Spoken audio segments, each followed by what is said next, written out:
What's up, everyone? This is Tatum. I'm back with another episode of Fuck This Review. Today, I'm going to continue my Queen journey. Review I left off on was Queen, the first album. So today, I'm going to be discussing Queen, Queen 2.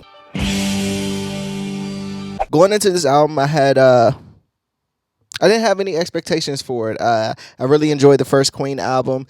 I obviously enjoyed The Night of the Opera. I did a little just a little research on it, and it seems like this album wasn't well received. It's kind of like a cult classic in a way, but just off top, I enjoyed it. I don't think I've heard out of the Queen albums out of the three Queen albums I heard, this one was a little different for me. It's the one that really caught me by surprise. Just the overall sound of the record.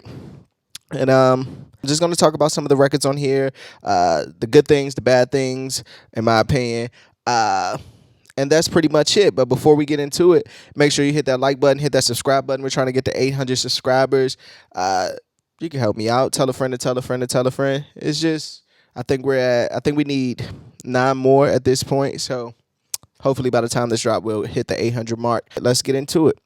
So like I said, this is Queen's, obviously, Queen 2. This is Queen's second album. It came out on March 8th, 1974. One thing that I found really funny about it, and instead of saying A and B side, they call one side white side and one side black side. One's a little bit more darker in tones and subject matter, I believe. That's the latter half of the album. Even though the first half is not, well, I can see how it's a little lighter and things of that nature. If anyone has any back history on why they did that or what was behind the white side, black side, let me know in the comments. The album starts with Procession, and that was just the instrumental track. I really enjoyed how it started because I put on the album, and the first time I like to listen to an album, I don't look at anything. I just like to just put it on and just go. And I love the cohesiveness of the first song and the second song, Father to Son. It was a smooth transition. At some point in the album, I would say I didn't even know the songs have changed by the time I got to track 4, which is funny, but I really enjoyed that, just that smooth transition from that intro track into the instrumental track into the first official record. It was pretty good. It was pretty dope. Father the Son, that's a hard record, and as far as just sound of it, and when I mentioned earlier in the introduction that this is a Queen album that didn't sound like the other two I heard, it's because it's more, to me it feels like more rock and roll driven, and some of the songs I can hear, it reminds me of something that Zeppelin would do, and then I read that Zeppelin and The Who was one of their inspirations. Side note, if anyone knows any Who album I should listen to, let me know in the comments as well. Start with Father the Son. That record is just really good. The breakdowns, the transitions, just how it starts with the dun dun dun dun dun dun dun dun dun dun dun dun dun dun dun. I was like, is this Queen? Like, it totally threw me off. I was listening to it in my headphones, like, is this Queen? But I really enjoyed that record. It was a great way to start it off. It caught me by surprise. Like I said, that sound just sounds great. And I heard it was something, I don't know if it was written in the liner notes, but it was, I can't even remember at this point, but it was something along the lines of that no synths were played during this record. I guess there was a misconception on the first album that there were synths being played, and there wasn't. I probably made that mistake in my review too. I might got to go back and listen to that. Great record to start the album off with. That goes into White Queen as it begun. If I'm not mistaken, you can let me know in the comments as well, is White Queen and, well, they got to tie. White Queen and the March of the Black Queen, are those two records tied? They got to. One's on the white side, one on the black. There has to be a tie. Let me know what's the tie-in of those two records. White Queen, that record to me is just pure poetry. I listened back to it a couple times, and I'm listening to the lyrics, and I'm like, wow, this is really cool. Like, it's a line on there, it says, on such a breathless night as this, upon my brow the lightest kiss, I walked alone. And I was like, whoa, it was really, really good. This song is probably one of my favorite ones on the record. It really caught me by surprise. And then the second verse, and all around the air did say, the lady soon would stare this way, and sorrow known that bridges switch. And I was like, whoa, what the, hey, this is really great, just really great poetry. And even the guitar break towards the end, I thought it was pretty good. at this point I'm like, this is a great album. How is this record only a cult classic? Is my thoughts at this point. Someday, one day, that record when it came on, it reminded me of some George Harrison Beatles type sound. Even the harmonies they do on there is sort of like the Beach Boys in a way of how those old bands used to sing. It's the first song I read that Brian May sung lead vocals on, and I like that about bands when there is a lead singer, we know, but the other band members are allowed to just get some shine vocally. I really enjoy it. I really appreciate that with bands when they used to do that a lot. It's a line on here. It says, "No star can light our way in this cloud of dark and fear, but someday, one day." And I was like, damn.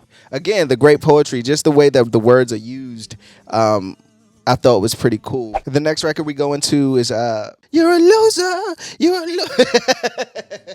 a Loser" in the end.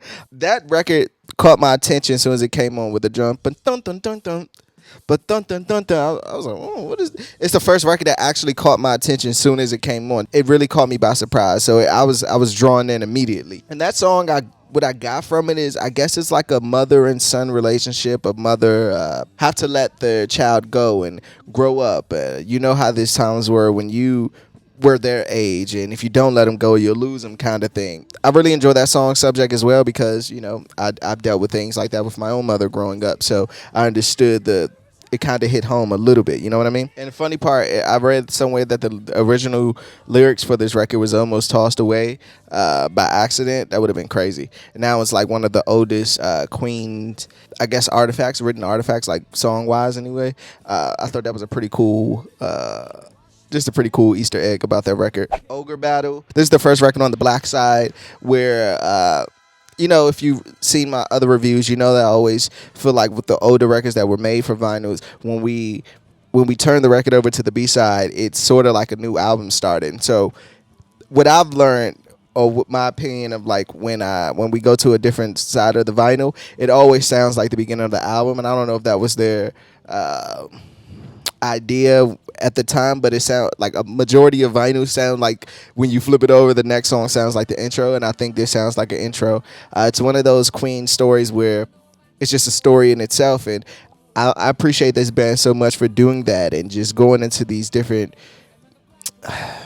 just a different side of yourself to create actual stories. And it doesn't have to always be about you or the people you know or the people you come in contact with or love, or, you know what I mean? It can you could really, we don't really do that anymore as far as songwriting. Like, I think songwriting and songs these days are straight to the point. It's barely any imagination in it. It's no, yeah, that's it. It's no really imagination in it. It's just straightforward. So I appreciate songs like this from old bands. I mean, I appreciate songs like this. Fairy Fella's Master Stroke. That's a funny long title. The way that Freddie Mercury was singing on here and the flows of the way he was rhyming words, it really caught me by surprise. He's a dilly-dallio. Like, it was just weird.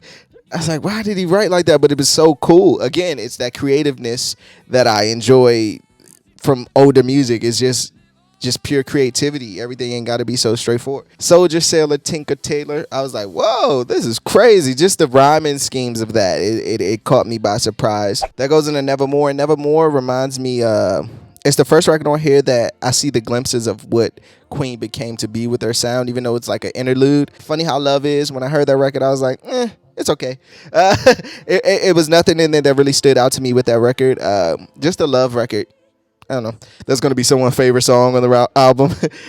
How could he not like Love How Love Is? That's one of my favorite records. Sorry. Seven Seas of Rye closes it out, and that record was on their first album as an instrumental track. That's the first time I ever heard of anything like that, like an artist having a song that was on the album before or as an instrumental track, and then they revise it for the next album and make an actual song out of it. It's kind of cool if you think about it. It's like a little... It's an Easter egg. It's like remember this if you're a real fan, you remember this. Like, that's just really cool. It's just really cool. Let me get into my best songs. White Queen, Father to Son, and Nevermore. Worst song, I'm going to go with Funny How Love Is. And best line is really something I already said already. I just love the way that he sings, on such a breathless night as this, upon my brow, the lightest kiss. I just enjoyed that part. So that's my favorite line. As far as rating out of 5, I'll give it a 3 out of 5. Let's wrap this shit up though. When it comes to Queen 2, I really appreciated the album because I wasn't expecting to hit Queen like this. This is a very hard rock driven album. Like again, I said it reminded me of some Zeppelin type of stuff on some of the records. And it was just something that it just took me by surprise. It's not a bad album. It's not the greatest album I ever heard. It's not the best Queen album that I heard out of the 3, but it was enjoyable to listen to. I like Father to Son. You could hear the potential in some of the records of where Queen were gonna go. And that's pretty much all you can ask for. I still don't understand why it was so unloved when it came out, and why is it only a cult classic? Because it's really good. It's a really good album. So that's pretty much it. As always, though, fuck this review. I'm Tatum. Peace.